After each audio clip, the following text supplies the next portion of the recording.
বাড়ির ছোট বা বড় সদস্যদের জন্য এইভাবে কালারফুল সুজির উপমা যদি করে দেওয়া যায়, স্কুলের টিফিন হোক বা সন্ধ্যের টিফিন, দারুণ হবে। নমস্কার বন্ধুরা, দুর্গাস ব্লগে আপনাদের অনেক অনেক স্বাগত। আমার আজকে নিউ রেসিপি ডিম দিয়ে তৈরি সুজির উপমা। এর জন্য আমি নিয়ে নিয়েছি কড়াইয়ের মধ্যে শুকনো কলায় সুজি দিয়ে দিয়েছি। সুজিটাকে একটু সামান্য লালচে করে আমি ভেজে নেব। সমানে কিন্তু নেড়ে যেতে হবে, না হলে কিন্তু এক সাইডটায় একটু কালচে টাইপের হয়ে যেতে পারে। এইভাবে সমানে নাড়াচাড়া করে নিতে হবে। আমি সুজিটা ভাজতে দিয়ে দিয়েছি। এর মধ্যে আমি নিয়ে নিয়েছি গাজর কুচি, ক্যাপসিকাম কুচি, রসুন, কাঁচা লঙ্কা কুচিয়ে আর পেঁয়াজ কুচি। এবার আবারও আমি সুজিটাকে একটু লালচে করে ভেজে নিচ্ছি। সুজি আমার ভাজা হয়ে গেছে। এবার আমি এটাকে তুলে রেখে দিলাম। তারপর সেই কড়াইতেই সাদা তেল দিয়ে দিলাম। সাদা তেলের মধ্যে তেজপাতা, শুকনো লঙ্কা আর সর্ষে ফোড়ন দিয়ে দিলাম, গোটা সর্ষে। আপনারা যদি চান তাহলে এর মধ্যে কিন্তু একটু কারি পাতা ফোড়ন দিতে পারেন। আমার কাছে ছিল না, তাই আমি এটা করতে পারিনি। এর মধ্যে আমি গাজর কুচি, ক্যাপসিকাম কুচিটা আগে দিয়ে দিলাম। একটু লালচে করে এটা ভেজে নেব। এর মধ্যে সামান্য একটু নুন অ্যাড করেছি, যাতে সবজিগুলো খুব ভালোভাবে সেদ্ধ হয়ে যায়। এইভাবে নাড়াচাড়া করে নিতে হবে 1 থেকে 2 মিনিটের মতো।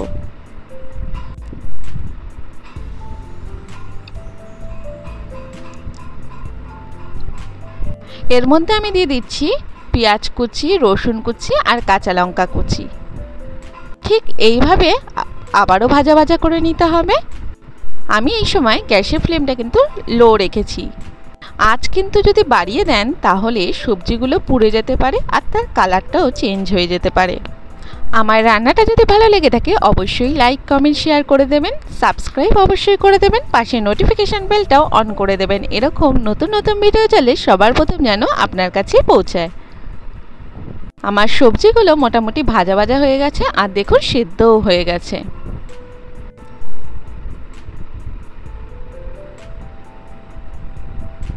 আমার রান্নাটা যদি ভালো লেগে থাকে অবশ্যই শেয়ার করে দেবেন, অন্যকেও দেখার সুযোগ করে দেবেন। এবার আমি একটা ডিম এর মধ্যে ফাটিয়ে দিয়ে দেব।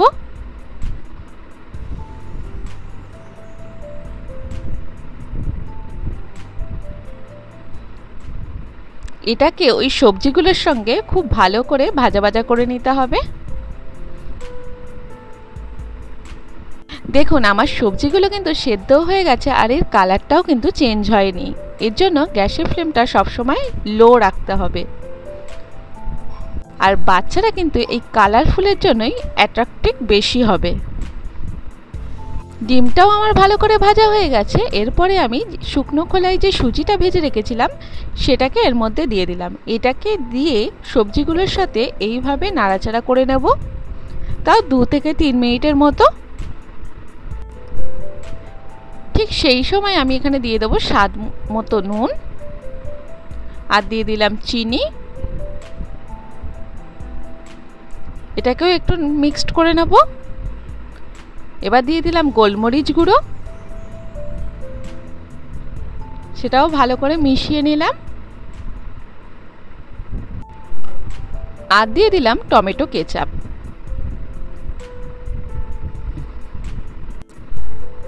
আমার সব উপকরণ দেওয়া হয়ে গেছে। এইভাবে নাড়াচাড়া করে পুরোটাই মিশিয়ে নেব একসাথে। এর মধ্যে কিন্তু সামান্য পরিমাণ জল অ্যাড করব, খুব বেশি জল অ্যাড করবেন না, তাহলে কিন্তু সুজিটা একদম সেদ্ধ হয়ে যেতে পারে। সামান্য অ্যাড করব যাতে সুজিটা খুব একটা দানাও না থাকে, আবার সেদ্ধও বেশি না হয় সেই মতো। দেখুন জল অ্যাড করার সঙ্গে সঙ্গে সুজিটা কিন্তু একদম মাখা মাখা হয়ে গেছে। তো এই অবস্থায় গ্যাসের ফ্লেমটা বন্ধ করে একটু নাড়াচাড়া করে নেব। কিছুক্ষণ পরেই দেখবেন এই জিনিসটা ঝরঝরে হয়ে গেছে। আমার কিন্তু সুজির উপমা একদম রেডি। ভীষণ ইজি প্রসেসে এই রান্নাটি হয়ে যায়। বাচ্চাদের স্কুলে যদি টিফিন দেওয়া হয়, টিফিন কৌটো তো খালি হবেই।